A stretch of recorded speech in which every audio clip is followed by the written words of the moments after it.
Folks, it's Sam here. I'm live, and this is a new paradigm Q&A. I'm going to be talking about things that are happening now, and this is mainly for people to ask questions if they want to ask questions. Get some questions ready. I have a few things that I'm going to talk about, just because we've now had a shift over to the planets in Capricorn. Let me open this up here, share the screen, and the shift over to planets into Capricorn. Whoops, where am I at here? Let me go back. So we want to be here. I was just doing the forecast for April and May. So here we are now, April 1st. And so this is where we're at right now. And this sort of shift from where we were to where we are now is really upon us now. And the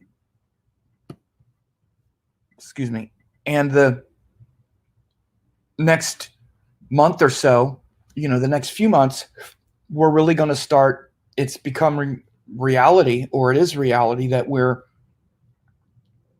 navigating and moving through the next sort of shift and the next kind of phase for humanity. And, one of the things that I wanted to talk about was really when this started, especially like with the coronavirus and where it's heading as well. And I actually talked about these things. I've been talking about it in small portions recently, but just to start this, broadcast out so that I can get it sort of at the beginning and kind of go through the chronology. Okay, so this whole thing really started to really became noticeable and became thrust upon the world right after this solar eclipse that we had on December 25th. And you can see it's in Mula Nakshatra. Oops. You can see that it's in Mula Nakshatra. And if I can also, let me just also bring out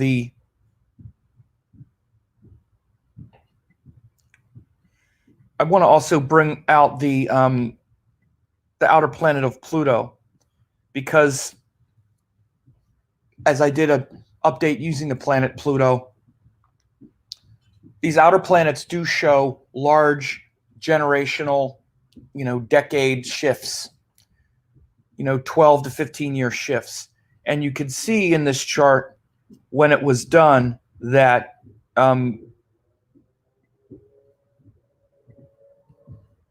I'll show it like this, that Pluto was at 28, but this was the eclipse day. Mula, all these planets in Mula. Now, what does that mean?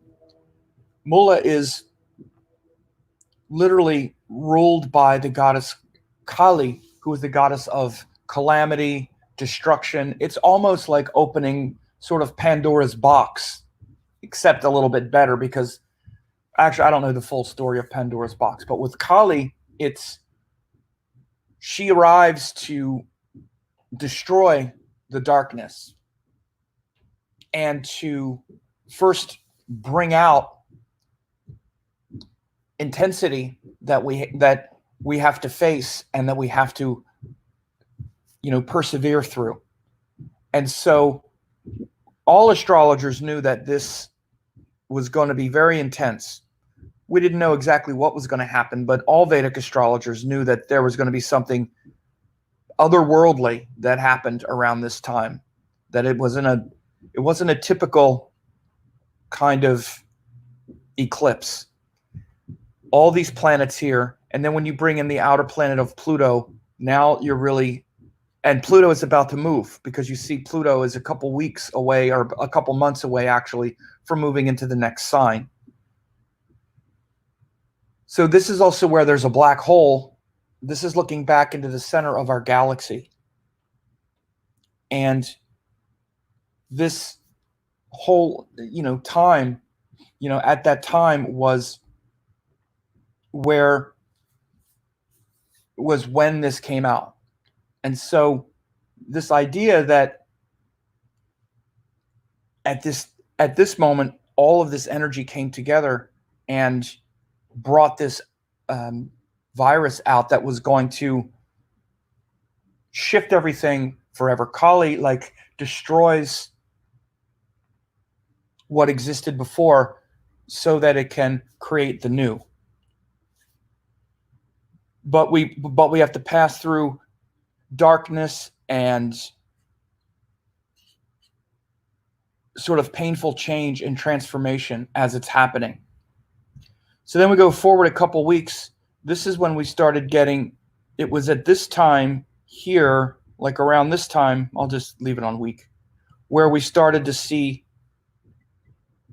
where China, it was around, I think it was this January 10th, where China said, where they informed the WHO that there was that this new strain of virus had been identified and it was going to be released on the world, that it was a new novel coronavirus. Like, yes, that's what we have. It's not just a seasonal flu. It's coming. So it was right around this lunation cycle, which the next one, this was the lunar eclipse in Ardra, was on the 10th here in the US. That was on the 10th in the US, which would have been the 11th in China. And that is the time when all of these announcements started to be announced as such, that, okay, we have this pandemic. And it was actually the first death. I knew there was something else. The first death was caused by the coronavirus. It was announced that the first death was caused by the coronavirus at a seafood market. He died on January 9th after respiratory failure. So this was when they announced that the first death that was caused by the coronavirus was on this day. And then I'm looking for when they made the WHO announcement. Yeah, January 23rd, they convened to make the announcement. It was the 23rd. So look, the next time it came around on January 23rd, that's when they made the announcement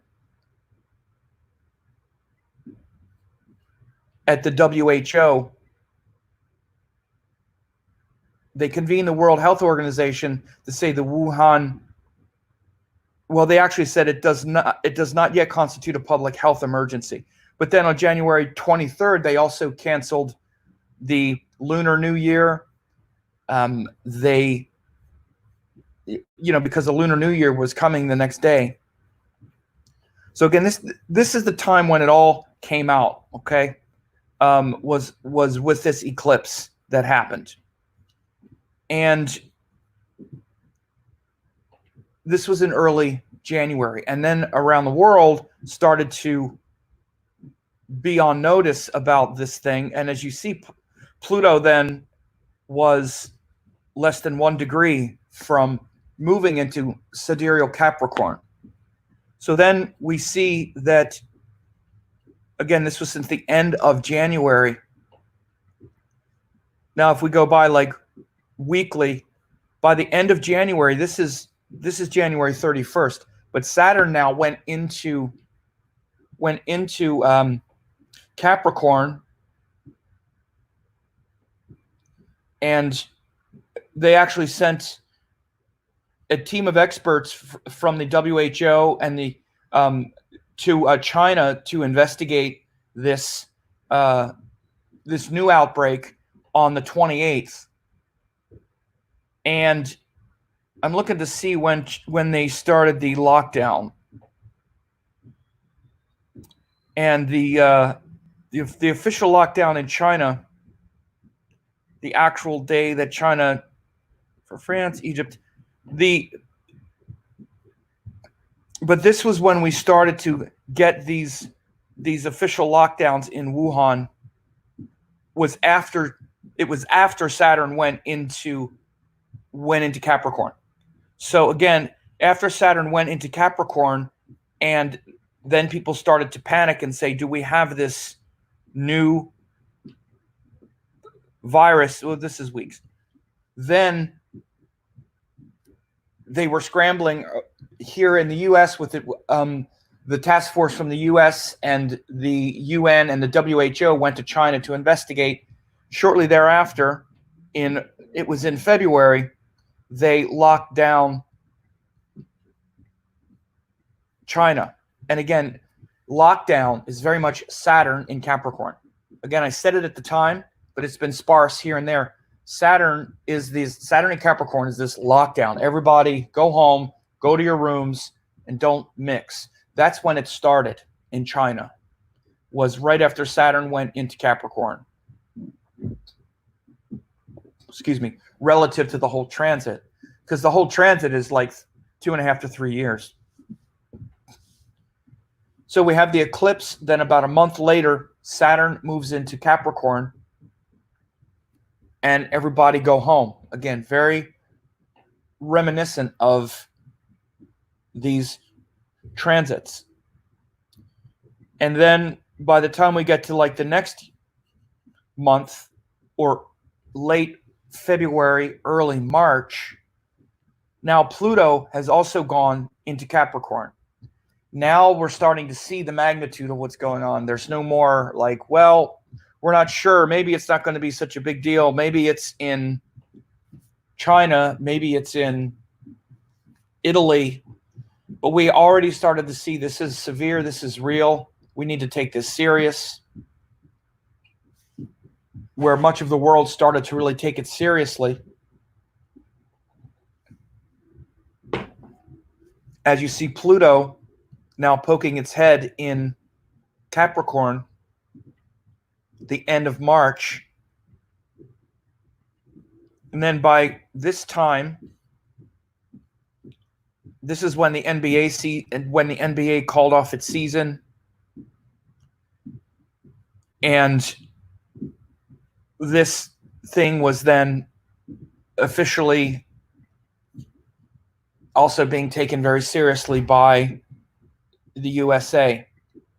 And so, where we are now is we're here.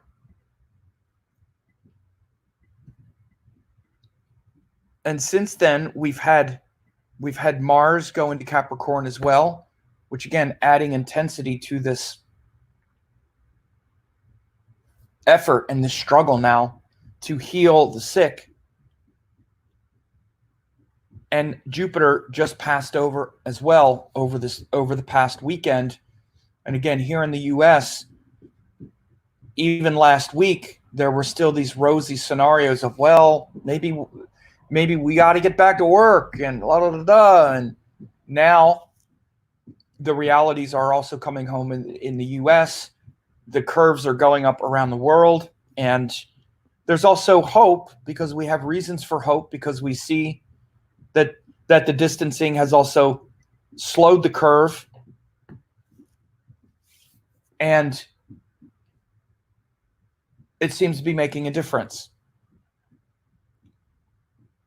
So, again, one of the reasons I'm doing this is that this is also a Q&A, so you could have some questions ready. I see people making statements, but I'm going to answer some questions if you have them after I talk about what started this, where we're at now, and then where we're going with it.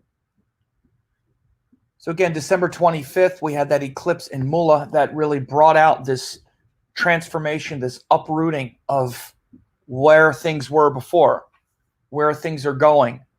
First, we have to break it out and prepare. So this silent sort of contagion gets unleashed, and we all have to kind of stop. And look at what's happened since we stopped. Nature is rejuvenating. Instead of just human beings going out and kind of infesting everything, we're now, go home, let nature recover, and take a look at how fragile everything is, and take a look at everything you can lose. That's the big lesson as well. You have a lot to lose. Take a look at everything you can lose. Shift and adjust and change some of your ways.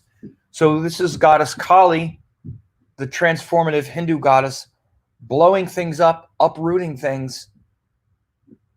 That's what brought this out. All those planets in Mula. Then Saturn goes into Capricorn, and it's like, uh-oh, this is deadly serious. This isn't just another seasonal flu. This is a new novel coronavirus that's very contagious. And the world we need to get this under control. And then it really starts to land home and starts to show massive death when Pluto goes into Capricorn. Again, I did an update. You could go back and watch the video where I talked about Pluto last week, a couple weeks ago. And Pluto shows these shifts of 12 to 15 years. They're social shifts. Everything is not the same as everything else. It's not just that, well, now Vedic astrologers talking about Pluto, so we should use Pluto. Everything is not for the same thing. And again, people can do it. Western astrologers use it in natal charts and everything like that. This isn't natal astrology. This is mundane astrology, what I'm doing now. Certainly talking about generational shifts of decades, you can really use those outer planets for that. I've always said that. And you can use them for natal chart reading too if you want. I don't, because it's not really prescribed and there's no reason to for my work. That's how that goes, which I've explained before.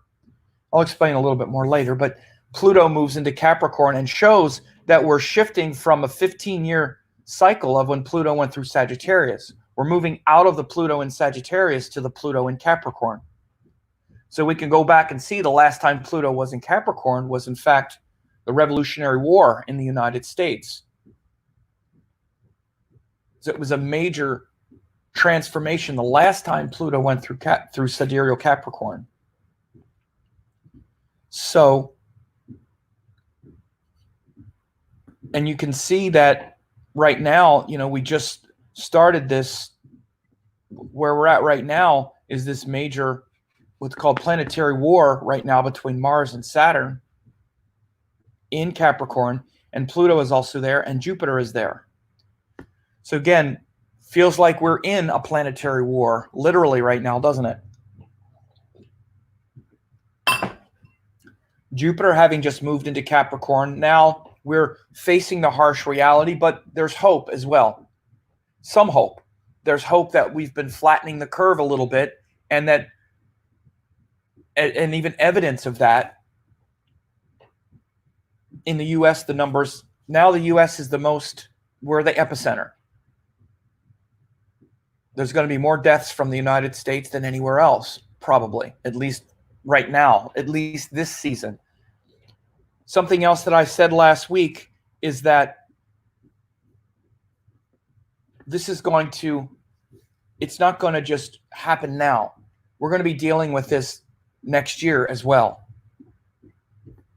I'll show you why, because when we run the year, or I'll just run this together, I'll move it forward weeks. You see Jupiter goes up, then it goes retrograde, then it goes back into Sagittarius, okay? Now, if I run this forward months, you'll see that by the end of this year, by November, Jupiter is back. Jupiter, Saturn in Sagittarius, in Capricorn again. And then all next year, if we go forward, by months, Jupiter goes through quickly, but then it goes retrograde back. But for much of next year, at least through. Wow, that's pretty good news, actually. Now that I'm seeing this, Jupiter is going to fly through next year. So we're seeing it here in Capricorn for 3 months. And then it's going to fly through pretty quickly next year for about 4 months. and then poke his head back in. I just noticed this now. But we're going to be dealing with this next flu season as well. Again, it's going to get heavy again when Jupiter goes back into Capricorn at the end of November of this year. So this is one of the things to understand, to foreshadow, is Jupiter's going to go back into Capricorn with Saturn from, you see, the middle of November is when it was. Well, so it'll be from, or actually around the end of November. Yeah, so November 23rd. So November 22nd, 21st. So November 20th through the end of March or early April. So November 23rd to early April, Jupiter is also going to go through Capricorn again. Look, it goes through the whole sign very quickly. And then it pokes its head back in for about a month around the end of the year. But you can see this Jupiter over here, we're going to be dealing with this Jupiter in Capricorn again quite a bit next year. So this isn't just happening now for us. This is this is going to recur and come back. So we have to be ready for it. But where we are now is here. Oops, what am I doing? I'm at 17, 18. So right now we're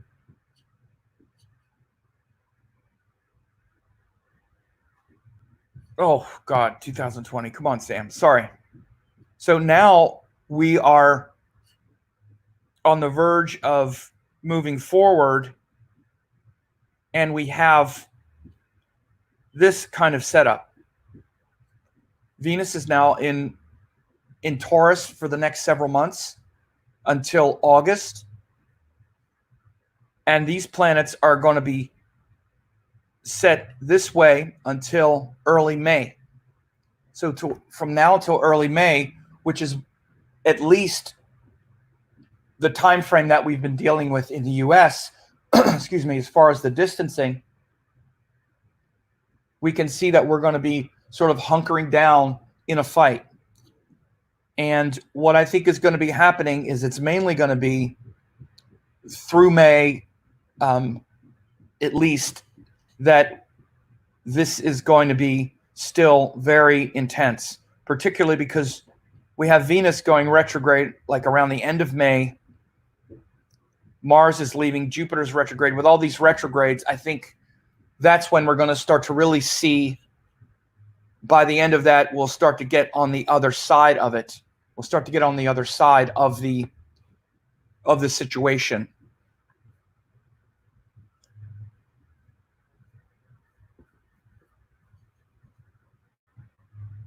Can the vibration of mantras protect us on a quantum level? Yes. It's not just that it protects you. What mantras do is they align your mind with sacred vibration. So it's not just something abstract. You know, when we say it, do mantras protect us on a quantum level? I wonder if you even know what that means. Not to be insulting, but we tend to make things very abstract. Like, yes, it's on the invisible quantum level. I understand what you mean. But rather than think about it in this abstract kind of, I wonder if that happens. Say mantras and see what happens to your mind. Do it. Do mantras and see what happens in your mind. Do it. And tell me what the result is. Do you feel better? Do you feel calmer? Do you feel more peaceful? Well, that doesn't have to be the quantum level. I wonder if a quantum level, again, because now it's something that, well, if it helps me that way, then I'll do it. How about do it and see how you feel? and see if you don't feel more protected, if that's the word.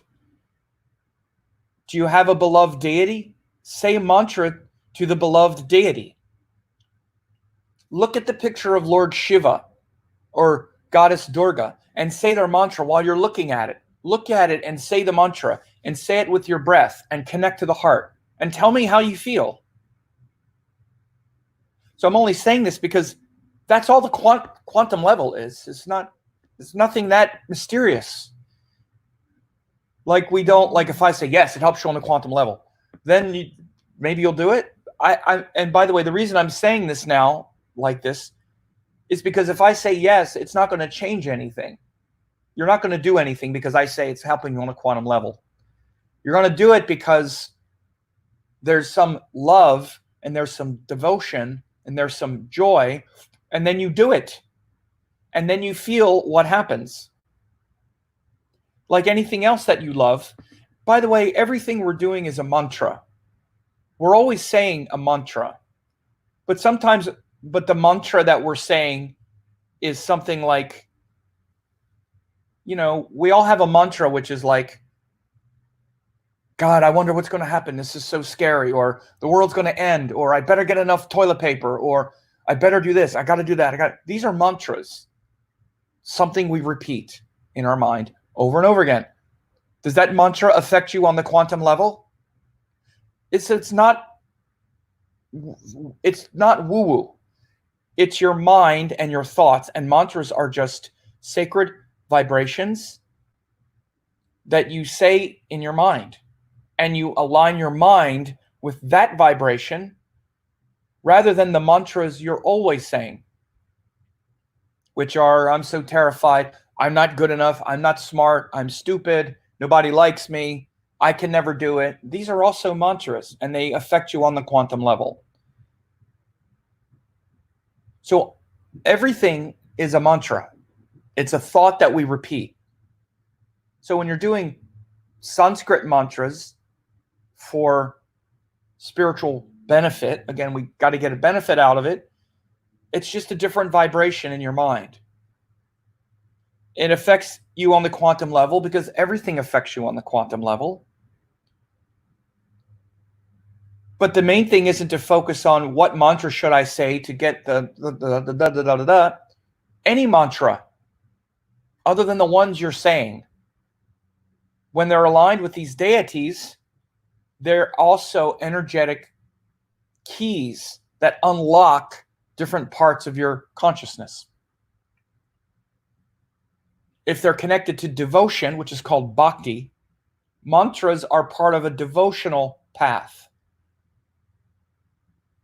If there's not a lot of devotion, the mantra will still work because it's better than the mantra of nobody likes me, this is stupid, the reptilian overlords are going to take over, this is just another way for us to be, sent to camps, or it's starting the Illuminati, the end of the world, whatever. These are also mantras. And again, what's the vibration of those mantras? So even if you just stop saying those mantras and start saying a good mantra, like to a deity, and you don't really have a lot of connection yet, it's better. But particularly if that mantra is infused with devotion and love and joy and breathing exercises where you breathe correctly and you say the mantra as part of the breath, as part of the pranayama, the breath, then that's called meditation. Meditation is not just sitting down, closing your eyes with your mind running all over the place. It's a technique that you can learn to train your mind and bring your mind into the present moment where it's balanced and peaceful. So rather than make it so abstract, I don't even know what the quantum level is. I've read about it, but who knows? Quantum level is just the invisible energy. So yeah, of course it does. But it's the same things about everything that you're doing in your mind. It's the same thing about food. The first thing to get healthy to make your body healthy is stop eating the bad food that makes your body weak. Stop eating the junk food so your body doesn't have to fight that off all the time. The same is true with mantra. The first mantra to start saying is to stop saying all the negative ones. Because if you spend 23 hours and 30 minutes with the negative mantras and then a half an hour saying the positive one, it's better than not saying it. But the first good thing would be to stop spending 23 hours with the negative programming. Is listening to a mantra better than chanting? No. Chanting is better. You can listen and chant. It's not again, as I just said, we're always saying mantras. You're saying mantras right now in your mind. What are you telling yourself? What's happening in your mind? You can put on mantras in the background and they're playing, and it's nice. You'll feel the vibration. But after a while, your mind will get used to hearing it, and the mantras to Lord Shiva are going in the background, and you're in all of your negative talk. So how much is it helping at that point? I don't know. Again, we get into these things. Well, which one should I do? You should do all of it. You don't have to do all of it all the time. You can start with something that you're going to do and do it and see the effect. Again, when you're not doing anything, you're not doing anything. You're just, what about this? What about this? I'm not doing any of it. You can try it. One of the big differences, one of the best things on the spiritual path is try it. There's no shortage of things you can try. No shortage of mantras, no shortage of meditations. You could do walking meditations, breathing meditations, sitting posture meditations, moving meditations. There's no shortage of ways you can do it. Nobody has time to meditate. Nobody can do, well, should I say it? Should I listen? I heard that if you say it wrong, it's actually harmful. What about that? And I've heard this and blah, blah, blah. What about pujas? What about? And then we never do anything. Never try any of it. So it's really just the ego. The ego does not want to do meditation. The ego wants the result, which is to feel better, but it doesn't want to take the medicine. Try it and see. And yeah, put mantras on. I do it all the time. I also listen to bhajans. I listen to sacred Indian songs sung by my guru, or I'll listen to mantras. I have them playing in the background a lot. It naturally purifies the environment. It naturally raises the vibration, but then something happens and I'm frustrated and irritated, and there could be anything playing in the background and I'm in my mind. So the best is to say it because it's your own intention. It's you, your presence doing it.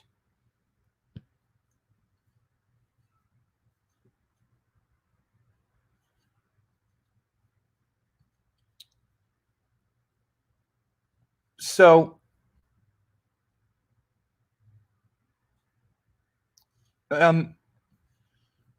someone said, is Navami unique this year? No, I don't know. I haven't looked at it. I see Brittany is here. Hey, Brittany Nicole Maxey, nice to see you. We should do a local social distancing hangout. Brittany Nicole Maxey. And so I don't know about, I haven't looked at Ram Navami, so I'll look it over. So again, if you have questions, ask them. I'm not doing chart reading. Someone posted their chart and want me to help them with a reading, but sorry, but that's not what I'm doing right now. And so again, where we are here is we have, over the next couple months, I'll go back and talk a little bit more here.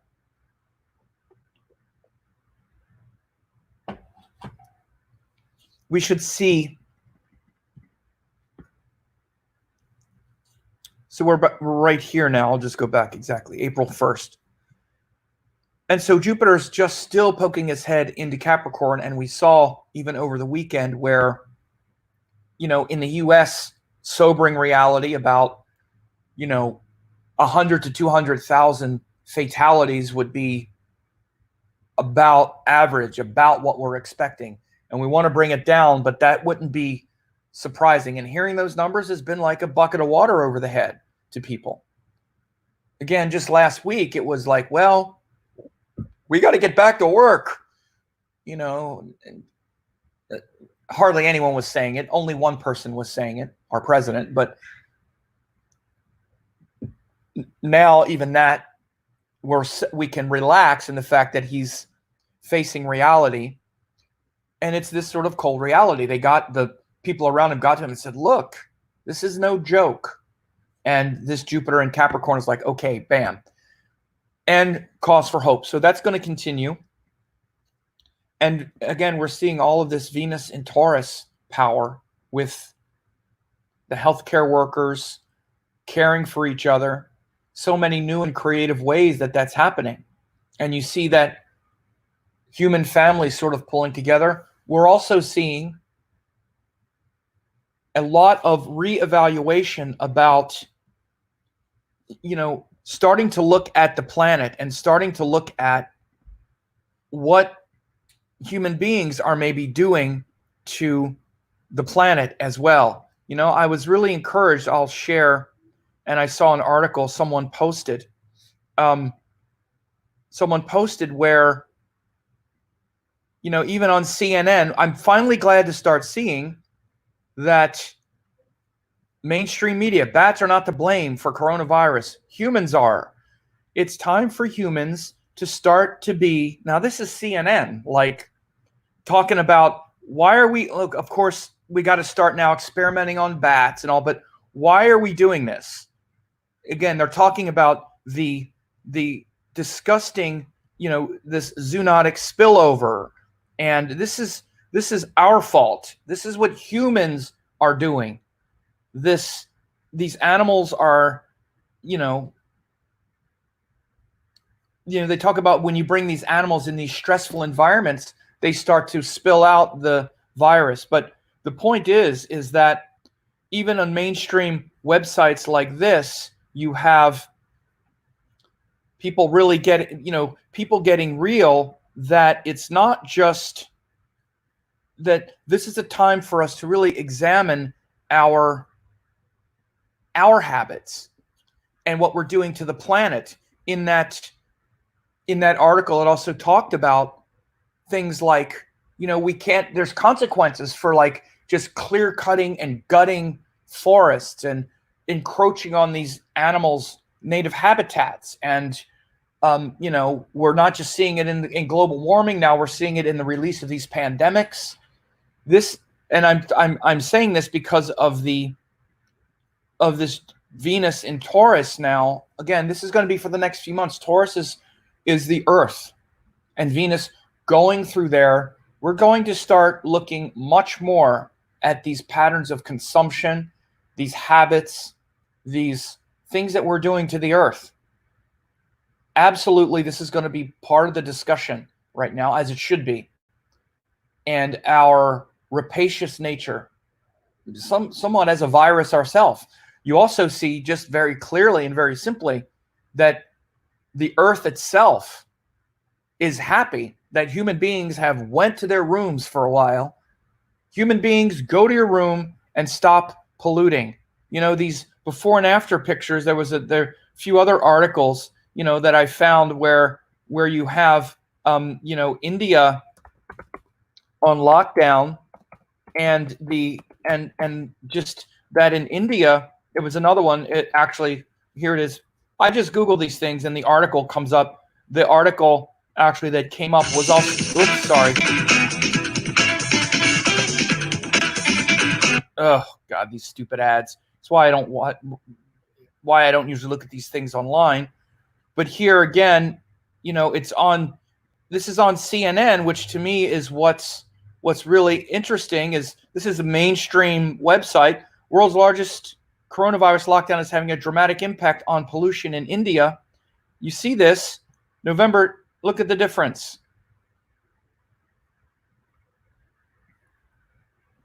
Those of you who've been in Delhi and in these Indian cities, they usually look like this.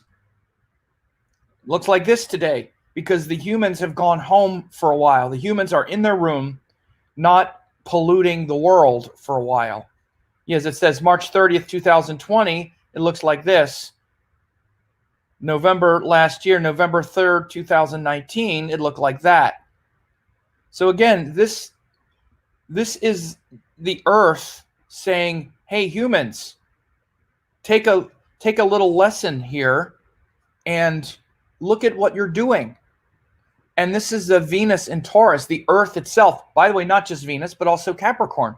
Mars, Saturn, Jupiter. These are Earth signs. Earth signs. Again, I want to just point something out. This is, of course, Sidereal Zodiac. Again, another great case study. In everything here with the Sidereal Zodiac that I mentioned, Saturn goes into Capricorn January 25th, Sidereal Zodiac. Pluto into Capricorn, Sidereal Zodiac in late February. All these planets are now in Earth signs, Sidereal Zodiac. And again, it's the Earth. We're getting these messages of what we're doing to the Earth. And we're trying to survive as a species now because of what we've done to the Earth. Anyone who thinks that's not at the heart of what's going on, this virus would not be where it is if it wasn't for what we are doing. And instead of just say, let's find a cure so we can go back to keep doing what we're doing. I said it once this started. This is a game changer. This is a new paradigm. We're not going to go back to that like that. Human beings are going to be changed from this. Again, there's going to be plenty that are going to try to ramp, businesses are going to try to ramp things up. But here's the thing that happens. Once businesses know that it's profitable and they know that their customers are now insisting on something else, they provide it to some extent. Why do you think now, again, things like cigarettes, and why do you think now such healthy food, non-GMO and organic and all of this stuff is so big now? Because of demand. Because consumers started saying, we don't want that crap in our food, so companies start doing that. What do you think made McDonald's and fast food restaurants start being healthier and having that be a feature of their product? So again, this is a shift that we're not going to go back from. It doesn't mean we're going to eradicate and stop doing these things, but we're going to bring more consciousness and more awareness to these things now as we get through this. And we're going to be getting through this for the next couple years. And Saturn entering Capricorn with Pluto is just the start. The next 10 to 15 years with Pluto going through Capricorn is going to show a whole reorienting of these things. Again, this also includes, obviously, our money, our monetary future, capitalism in general. And again, this rapacious capitalism that has no conscience. Capitalism, socialism mix is definitely the way that we should go in the world. But capitalism as a religion, to just suck every amount of profit out of everything, which has been the model for the last several decades, has got to be over. It's not sustainable, and we're seeing it now, and we're just going to see it even more. Not to mention that in 10 years, the people who grew up, the Greta Thunbergs and the other environmentalists are going to be looking at things much differently than we're looking at them now. We should be hopeful. You should be hopeful about the world. This is the old, worn-out system getting destroyed. What do you think it's going to look like when the old, worn-out system gets destroyed? What do you think it looks like? This is about as good as we could have hoped, for right now at least. I'm worried about things that can come that are going to be worse, like we still have natural disaster season coming. We still have wildfires. We still have all this other stuff. Not like the world ended because coronavirus. But we could have any number of things that could still happen. This has been the most gentle so far. This is why I said this is so much about Goddess Kali, because this is so much like Kali saying, okay, everybody, okay, kids, go to your room and stop. Just stop for a while. Stop, or I might kill I might kill 1 billion people if you don't all go to your room and stop right now, and then look at what you're doing, and now change. Make adjustments. Or I'm going to come back again, and next time the punishment's going to be worse. This is just like the Divine Mother, the fierce form of the Divine Mother, which is what that eclipse December 25th was about. I'm going to bring something out, this invisible pathogen that's going to make you all go to your room and stop what you're doing and change your pattern of consumption with the world. And that's what we have. So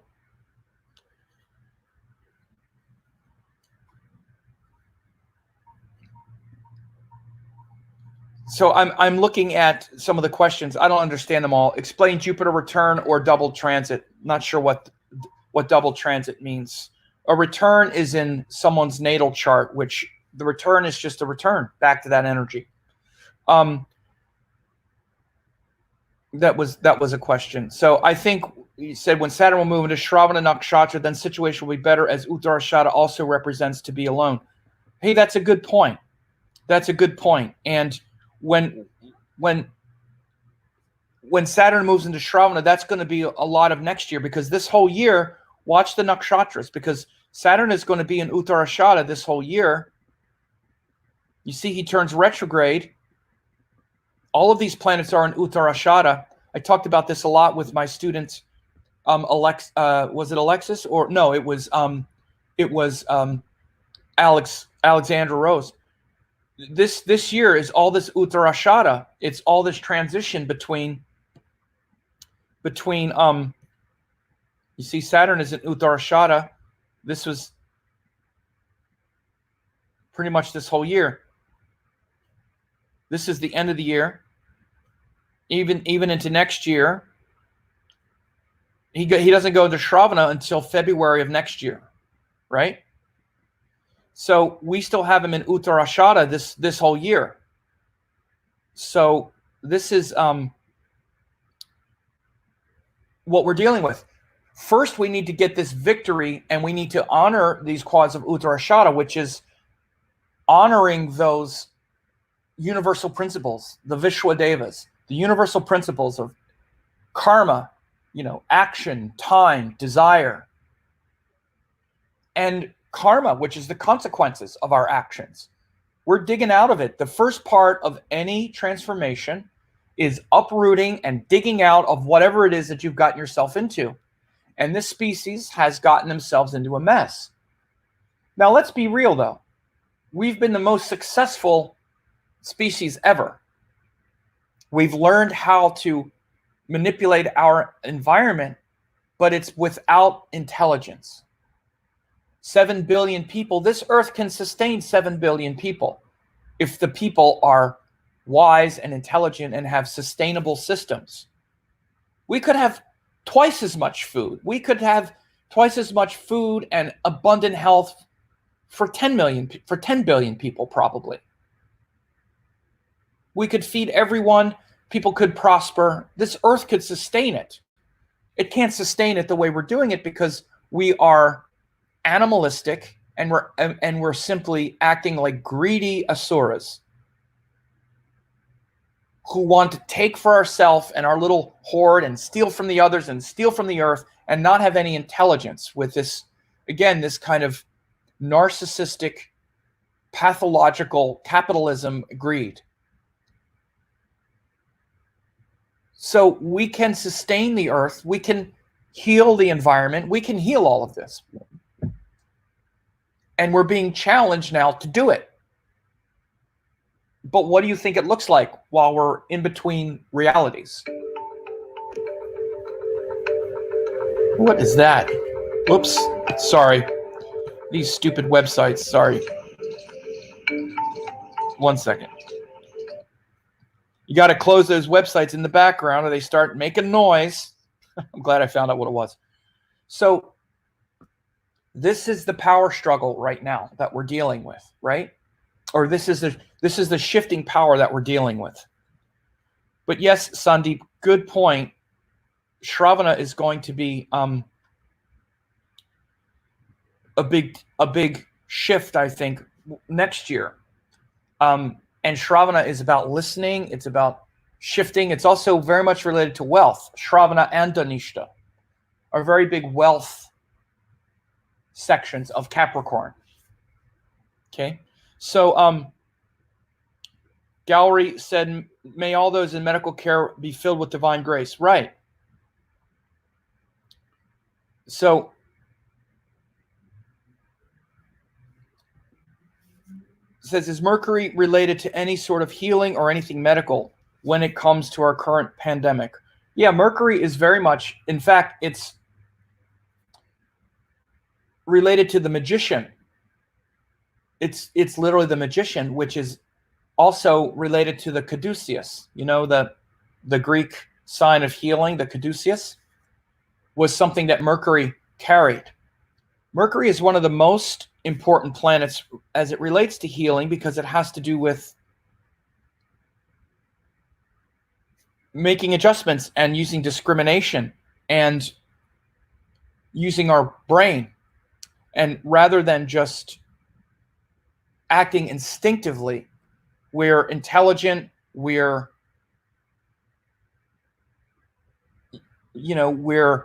thoughtful, and we're learning from our past and adjusting.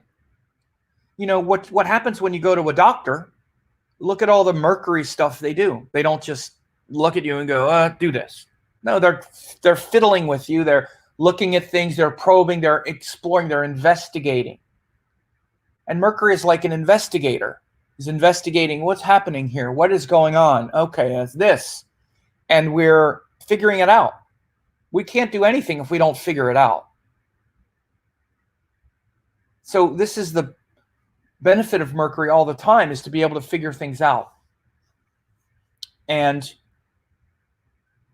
then do the right next thing. Then the doctor says, okay, so you need to do this thing, this thing, this thing, this thing. And that's going to harmonize and balance the energy. So that's the nature of Mercury. And the current crisis or any crisis or anything else, Mercury is the thing that first allows us to understand what's happening and then to do something about it, to correct the problem, to correct the mistake. Okay? And we correct the mistake by putting into practice something and then doing it. Again, Mercury is great for implementation. Just like earlier, even here, someone asked me about mantras on a quantum level, and I took it out of that realm and said, but here is what that means. And I tried to interpret it and say, but it's this. This is what that means. And I tried to explain the question, what to really do, and then so here's what you do. So this is all Mercury. This is what Mercury does. It figures things out, is interested, curious, exploring, and then makes adjustments and makes corrections. And then observes the results. Because again, we also have to do it. We have to try. That's why I even said to that questioner, I said, try it. See what happens. That's Mercury. Play it, try it, experiment. What happens when you try it, when you actually do it? That's what Mercury is. It's experimenting. It's playful. It's trying something. And then based on that, perfecting it, adjusting, making it better. So you can see right now in this current crisis, all of that. Unfortunately, the healthcare workers are having to improvise all this medical equipment because they don't have enough supplies. So all this improvisation and making gowns and masks on the fly and all, this is all kind of Mercury improvisation as well, unfortunately. And one thing that I do worry about upcoming is it's going to be a fast transit. Is this time it's going to be from the 4th, I believe, until the 7th until the 24th. Mercury is debilitated. From the 7th until the 24th, Mercury debilitated, we could really start to see that sort of overwhelm and panic and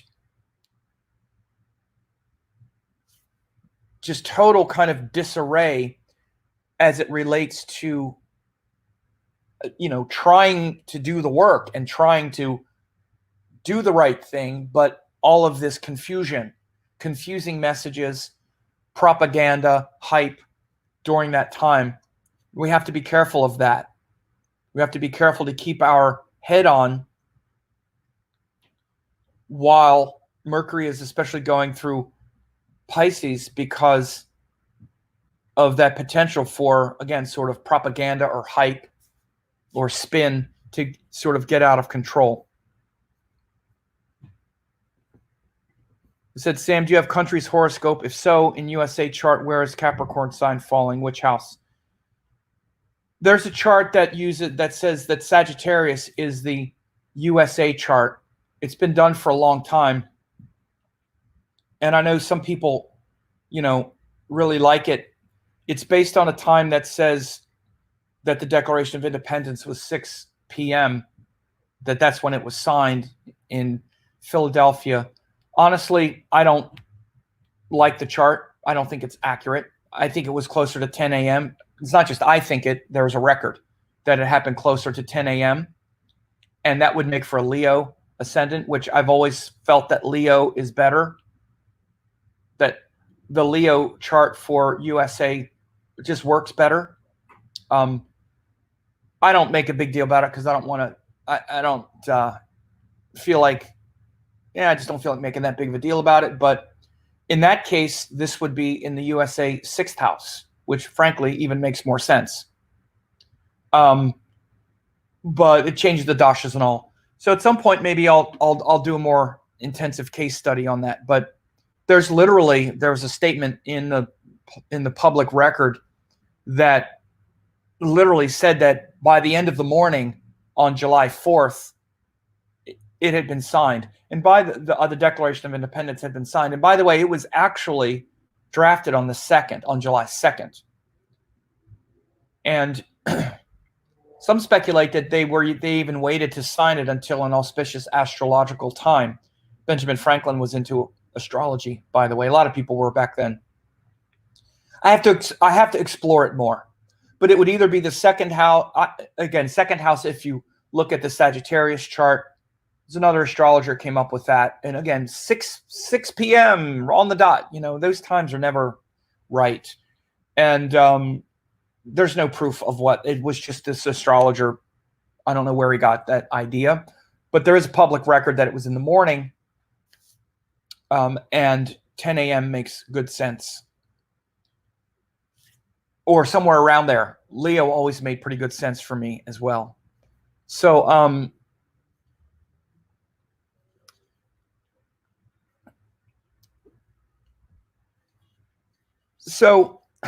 Sandeep said, best meditation is losing your identity but not existence. If a drop gets merged into the ocean and loses its identity as a drop but not its existence, and now that drop has become the ocean.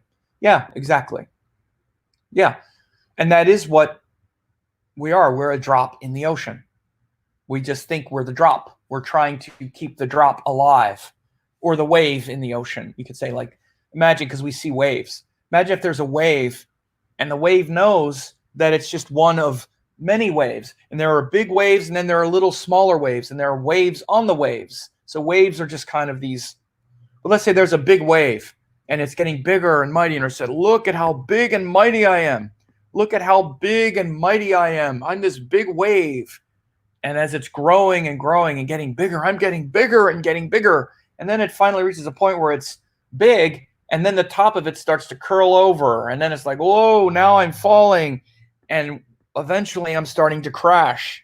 And eventually I'm going to crash and be obliterated like every other wave around me that I see. I've been seeing waves obliterated around me my whole life. I've been doing nothing but watching waves just like me get obliterated. And that's where I'm heading, to get smashed into the shoreline.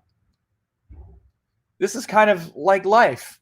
When we're young and dumb, we're like, here I am, getting bigger, growing. And then the reality comes, the wave starts to crest, and then it starts to curl over under its own weight, and eventually it's completely crashed.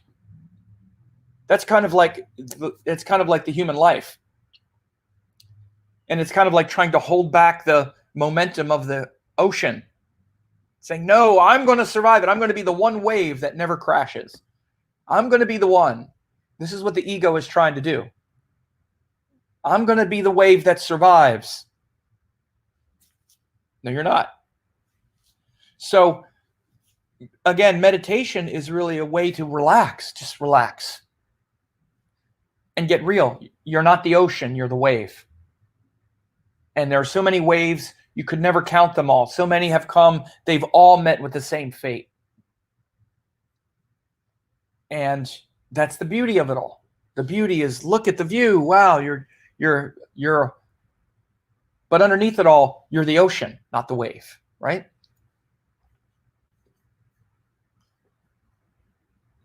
So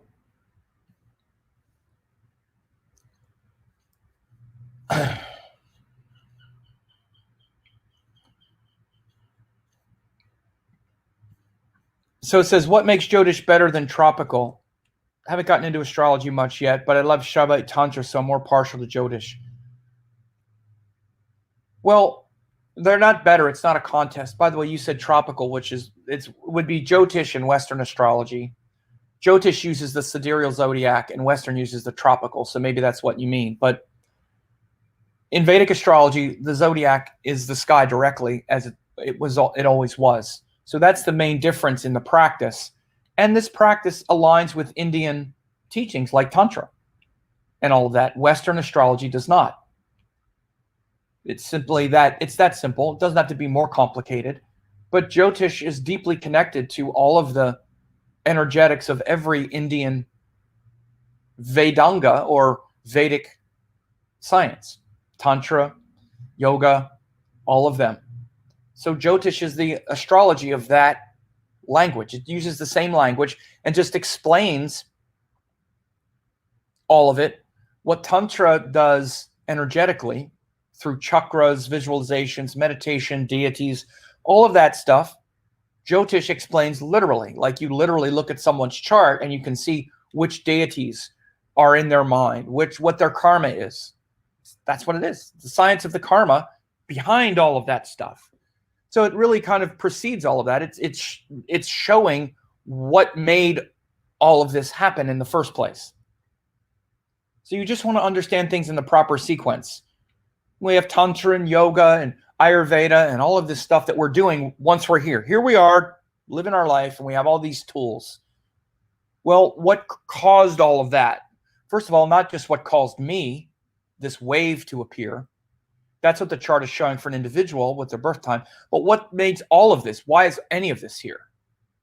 So this is what's in the Jyotish text, and it puts all of that into context and then shows how all of that created something as unique as you in this lifetime based on your karma. So it just gives you an understanding, because that's why you're curious. Even though you practice Tantra and yoga and all this, you still want to know, but why am I here doing any of this? If I'm God, if I'm the supreme self, if I'm the ocean, then why do I feel like the wave? What's the point of all of this? And how do I interact with it? How am I supposed to be interacting with this? Is this part my ego? Is this part that? What about money and relationships? And what's going on here? Well, Jyotish gives an understanding of it on that level, because we want to also understand how it works. And literally even what the Tantra and the yoga is really doing energetically. And where am I right now in it? Which cycle am I in? Why am I thinking this way now and I was thinking this way 5 years ago? What does it mean? And what's coming next? Again, all of that. Pretty much just the practical way of life. And yeah, Jyotish does that. Really, especially for someone who is practicing the Indian paradigm, that's what it's for. People that are doing Western spirituality, like Jungian analysis and stuff they do in the West. Western astrology has been modified, excuse me, to accommodate that way of seeing it. And Western astrology is a perfectly legitimate way to do it. Astrology itself is vast. And any hybridizing within it. There are people now that use parts of Vedic and parts of Western, especially with mixing zodiacs, which wasn't done in India. But there are people doing it now. They can do it. They're free to do it.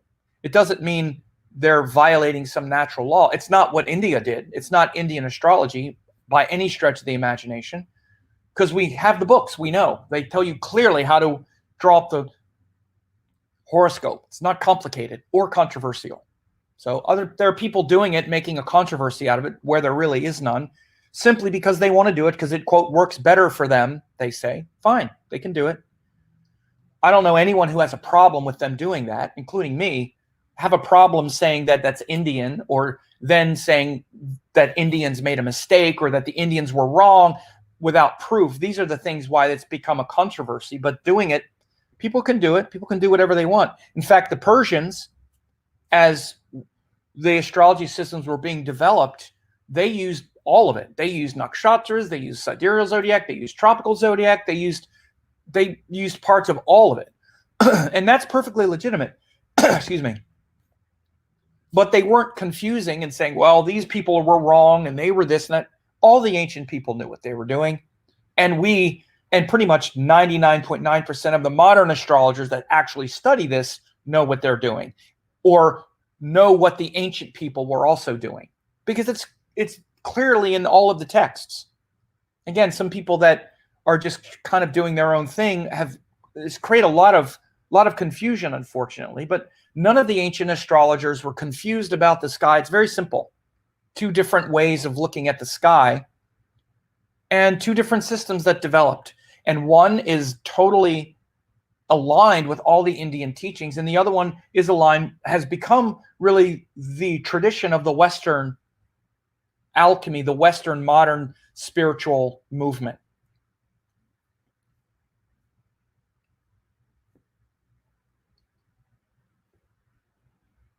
And thank you for your work, Sam. You're welcome.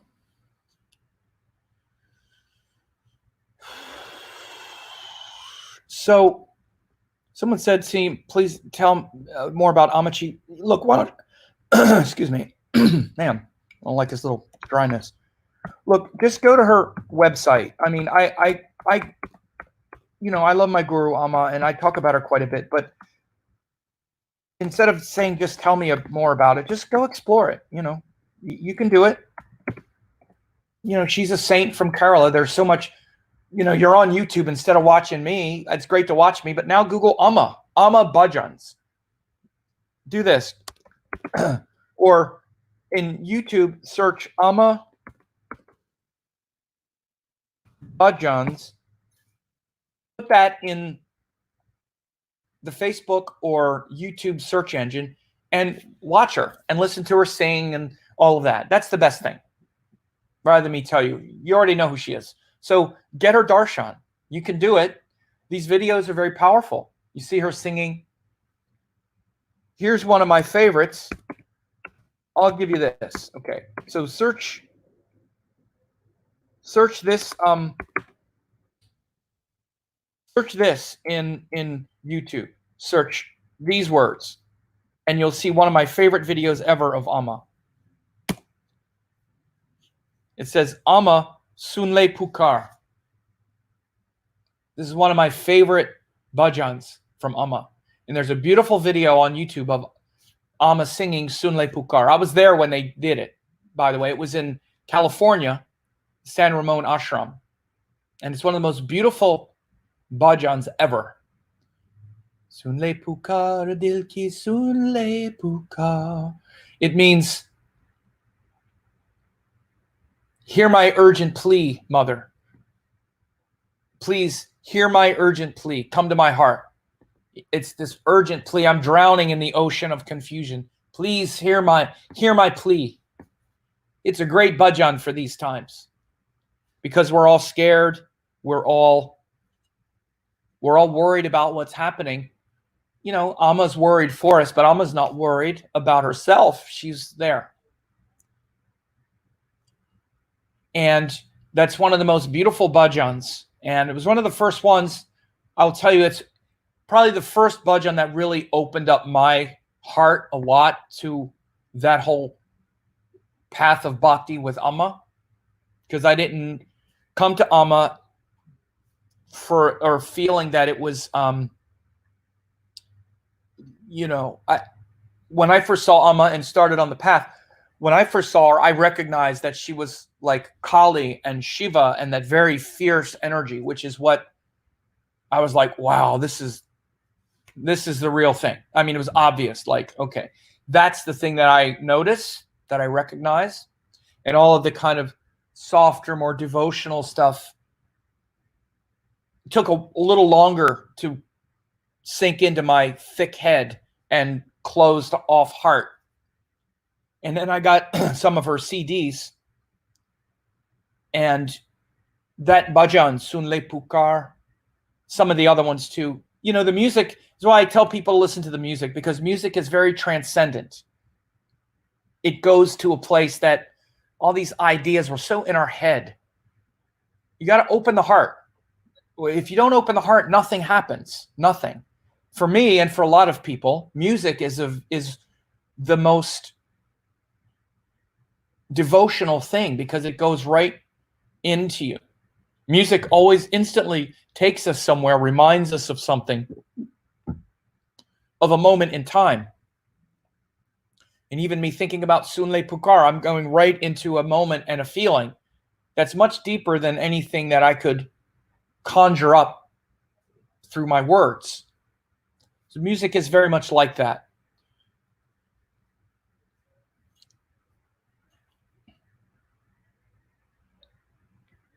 So did someone post, is this maybe this is the link here.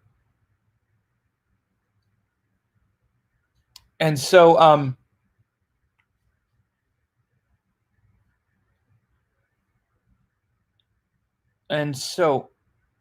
yeah, Sun Le Pukar, hear me cry. Yeah, hear me cry. Hear my cry. I said plea, like I'm crying out for you, right? And well, see, especially since you speak Hindi, I believe that's Hindi, right? I'm not. It's much more rich for you. Like I try to remember the words. It's hard for me because it's not my language. So these are the things that I wanted to talk about, just to kind of foreshadow and talk about these current shifts, because again, it's a new paradigm that's being established here. And it started at a very specific moment in time with that eclipse on December 25th. It really opened the portal, and Kali brought this thing out. And then, as you saw with the other astrological changes, the next big change, you know, we had 2 weeks after that eclipse, then we had the first reported death from the corona on the lunar eclipse. And then we had, again, within a couple weeks later, Saturn moved into Sidereal Capricorn. And then a couple weeks after that, China's like, okay, lockdown. We're going to lock down the country. You start seeing these quarantines, quarantine all over the place, quarantining cruise ships, all this other stuff. We started this lockdown. Saturn goes into Capricorn, lockdown. That's very Saturn and Capricorn after this dangerous pathogen is released, which is the eclipse in Mula. Then we see even, you know, Pluto gets really close, and now it becomes, you know, gets close and goes into Capricorn the end of February into early March. And then now we know we're really in it. This is the beginning of this whole paradigm shift around our relationship with the planet, our relationship with resources, with money, with life itself. We're in a whole new paradigm now. And again, the outer planets are great for showing these things. We just came out of a 15-year or so shift with where it was in Sagittarius. Okay. And this was the like the second George Bush term in the U.S., the second Bush, and then the two Obamas, and this part of Trump's term, which again, a lot of this had to do with philosophies, ideologies. It kind of the ideology of the right and the left, and the politics of the right and the left, and now it's all scrambled all over the place. All this belief and ideology and dogma of the last 10 to 15 years. We thought we believed something. What do we believe now? At the end of Pluto through Sagittarius, it threw it all up, scrambled it up. All these beliefs and ideologies, conspiracies, right, left, Republican, Democrat, white, black, man, woman, whatever, even on that level, even gender fluidity, everything is up for grabs now. Liberal, conservative. But then Pluto goes into Capricorn and says, okay, underneath all of this, you got to live together. Do you want to live? Do you want to survive on Earth? Do you want to survive on Earth, or do you want to survive in some other dimension? Because you've incarnated on Earth. Your body incarnated on Earth, and you need to take care of the Earth. You need to stop destroying it for money and exploiting every creature in your path and mowing down everything that gets in the way of the almighty dollar or euro or ruble or whatever it is. And so Pluto in Capricorn is saying that this is a 12 to 15 year shift. And again, this happened right as Saturn also went into Capricorn. But now we're dealing with these more immediate planets. Again, the Pluto is a 12 to 15 year shift. Saturn is about a 2 to 3 year shift. Mars is a month and a half. So again, this is why we said when Mars went into Capricorn, March 22nd, now that's a month and a half of like, now we're going to relentlessly concentrate on this part of it. Jupiter goes in. He's poking his head in there for 3 months. Now this part comes in. Now there's hope in the midst of the stress, and we're not as rosy anymore. It's not, well, maybe it'll be okay. Maybe we can all get back to work. No. You all get back to work, there are going to be 1 million people die in the U.S. You need to stay in your room longer and do this right. Again, facing the harsh realities. Same way with India. This also coincided a lot. Again, India just imposed all that lockdown too, since Mars went into Capricorn and now Jupiter, right? I don't mean to talk like U.S. is the center of the world, by the way. So again, we see that the largest democracy in the world on lockdown now as well. And again, look at the messages that are coming back. Look at what the planet is telling us. Wow, the waters are running clear. Pollution, it doesn't take much. Just a couple days for humans to stop infesting what we're doing, and the Earth can clean itself up a little bit. So we also, again, have Venus here in Taurus. All of this stuff trying to heal the Earth, trying to heal each other. Oh, and the last thing I will say is that the Sun goes into Aries in the middle of April, April 14th. From April 14th until the middle of May. And I really think this is where we're going to get, by the end of this, we're going to have turned a corner, of course. I think by the end of May, we're going to start to see that this has been tough. It'll certainly start to be on the downward slope, but we're going to have gone through a lot of hell. We're going to be realizing, man, this has just been much worse than we thought. And we're already going to start really planning for the next thing and the next wave, even though it's going to be much harder than we had thought. But again, the Sun also helps us get through that, be inspired, and keep our focus. No one wants the world to fall apart. And then going forward, we're going to get back to normal. I think by the summer, by the end of May and into June, I have a feeling that we're going to be quarantined at least through the middle of May, if not the end of May. It's going to be something like this. Just because even though this curve starts to go down, if we then start mixing again, it could spike it back up again. We got to really get way ahead of it, which could be easily into June. But I think we'll start to see some limited interactions again, and the panic will start to wane as we start to see that the world has not become utterly destroyed. That's what I see will happen. As I've always said, this is going to be, it's our worst fears are not going to be realized as far as everything breaking apart. But there's no doubt that there's going to be horrific death toll. This is a serious wake-up call. But going in it with all these exalted planets, all these planets in their own signs, in good dignity and stuff like we have now, this is about the best we could hope for. And we're seeing it. We're seeing that things are holding together.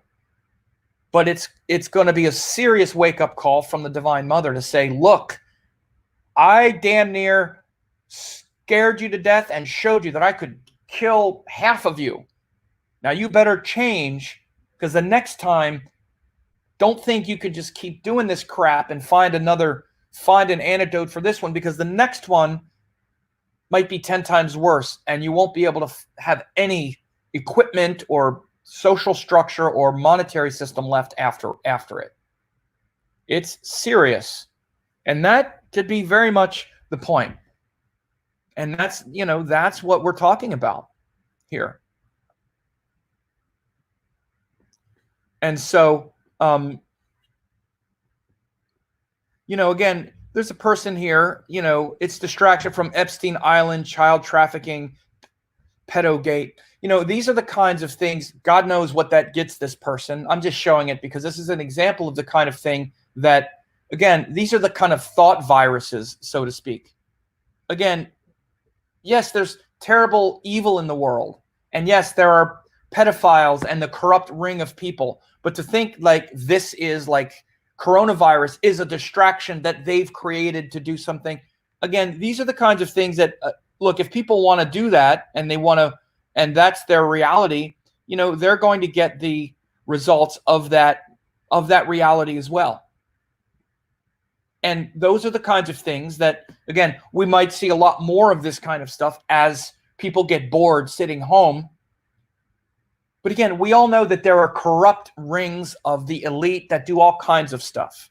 And now, again, we live in an era because we don't understand how all of it is connected, that we're tempted to just say, okay, they're doing this right. So they're doing it so that they could kill everybody and not be able to have any people left to exploit. No one released this for that reason. And again, to think that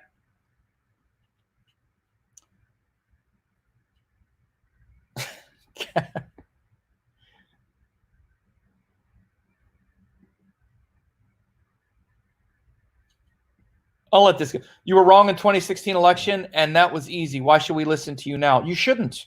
And I didn't even make a prediction in the 2016 election. So don't listen to me, really. And by the way, again, these are the kinds of things that we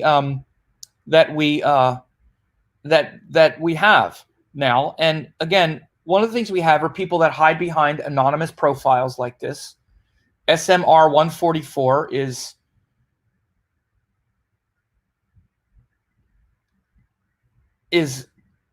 this courageous individual who can't say their name. I didn't make a formal prediction in 2016 because we didn't have Hillary Clinton's birth information. And no, I didn't think Donald Trump would get the nomination. And I did say that he could definitely win.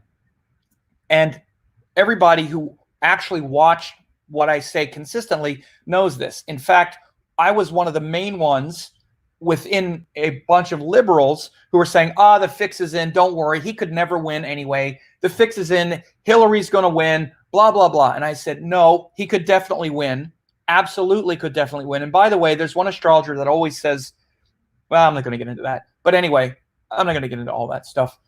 You can think what you want. I definitely didn't think he was going to get the primary. What I said was that if he gets past a certain hump, he could definitely be a strong contender, and he could definitely win if he gets the nomination. Any fool could see it. He was in Rahu Mars Dasha. So anyone who's wondering about that, as far as a formal prediction, I didn't make one because we didn't have Hillary Clinton's birth information. So, and that's that, and whatever. I'm paying attention to trolls every now and then. Here's the thing. It's okay to, I show it every now and then because, whoops.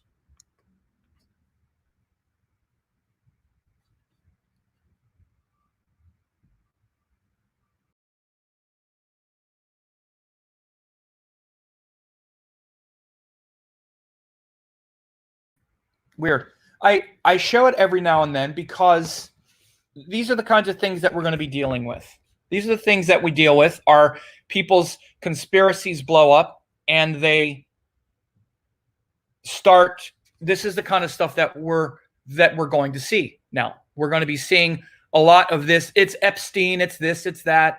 And then people, again, it's really no big deal. The only reason I'm clarifying it is in case people didn't know, because it was a tricky prediction to make. I predicted every other election going back to George W. Bush. The Hillary Clinton one was hard because we didn't have her birth time, and I just didn't feel confident. And I was trying to make sure that people didn't overlook Trump and say that he could definitely win. I don't know how many people the day after it happened said, "You're right, I should have listened to you. He definitely could have won." I didn't think there was any way possible that he could win, but you kept saying to stop assuming that the fix is in for Hillary, the fix is in, and there's no way he could win. I kept saying, listen, people, wake up. He could definitely win. There is no way around it. So anyway, interesting that it went there. And I don't really care. I indulge it here and there, but I don't let it go that far in these conversations because it's unfortunate. And again, look at the thing. It's someone SMR 144. This is what trolling is about. And this is a big problem that we have in the world right now, is people like this show up with no consequences. Again, if you knew who they were and they had their name and all this stuff, there would be consequences for these kinds of weird online trolling. But again, and it's trolling because they can be in this anonymous way. They can show up and just kind of like burn people and foment hysterical conspiracy theories with no consequences. So the reason I'm saying this is because notice this, and it's not just don't give it a lot of credibility, but just don't listen to it. These are the other kind of thought viruses that we have. And it's a big problem in the world right now, is people like this who don't know what they're saying, don't know what they're talking about, haven't bothered to research anything. Look, I could tell you more about the Illuminati and this thing. I've been involved in this stuff since 1986 or something. I mean, the Federal Reserve, the Feds, the reptilians, the whole Illuminati, the Rothschilds. Look, I've known this stuff for so long and again, all of that is there. And when people who don't understand this equate things like this with the international banking cartels and the Federal Reserve and all of those people that are really running things so that they can manipulate currencies and manipulate the world in the ways that we're talking about and in the ways that you see. That's how they're in control. That's how they're in control. They're in control by the things that we see.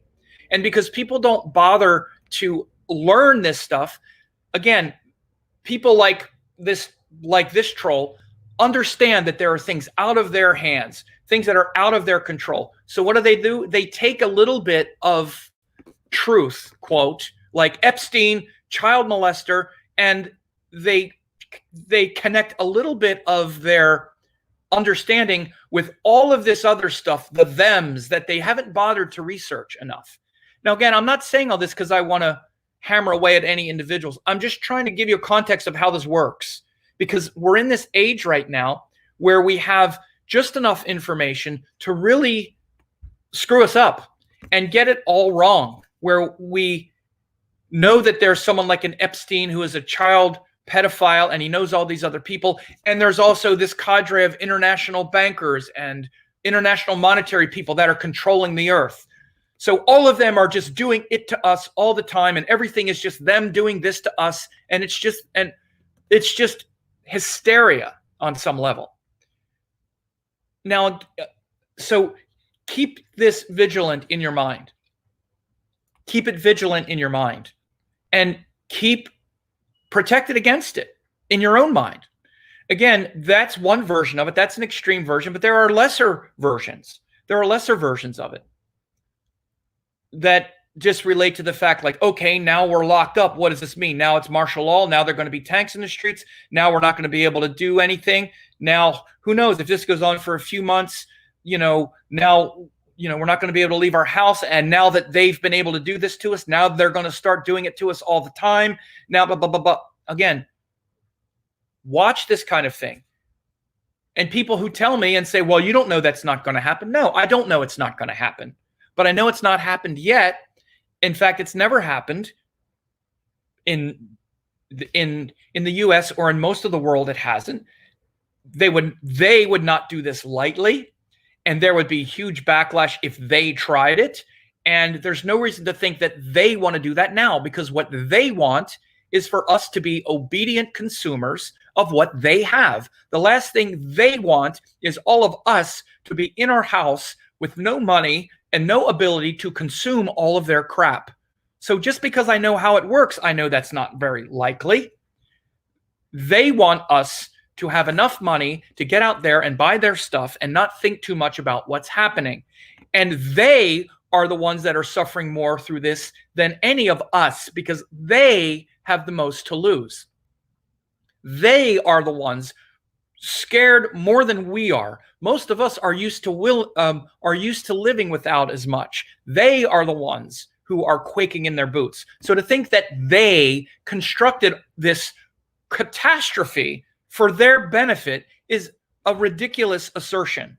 This is the last thing they wanted. Again, if you understand how these systems work, that makes perfect sense. The last thing the Epstein-connected people want was this. Who do you think is losing all this money in the stock markets? Who do you think is the ones that are getting soaked? It's them. So again, I'm talking about this because keep your mind pure. If you want to learn about these things, learn about them, but don't learn about them on the internet and with conspiracy theories and let your mind get carried away with these kind of weird ideas. We're so far off from the governments or the people are, doing all of this stuff to us, because they want us, again, just empowered enough to exist and thrive relatively. So this is a great time of renaissance with humanity. And I think we're right on the cusp of huge shifts. So watch your state of mind as well. So I'll just leave it at that. For some reason, my camera went out. And you all take care, and we'll leave it at that.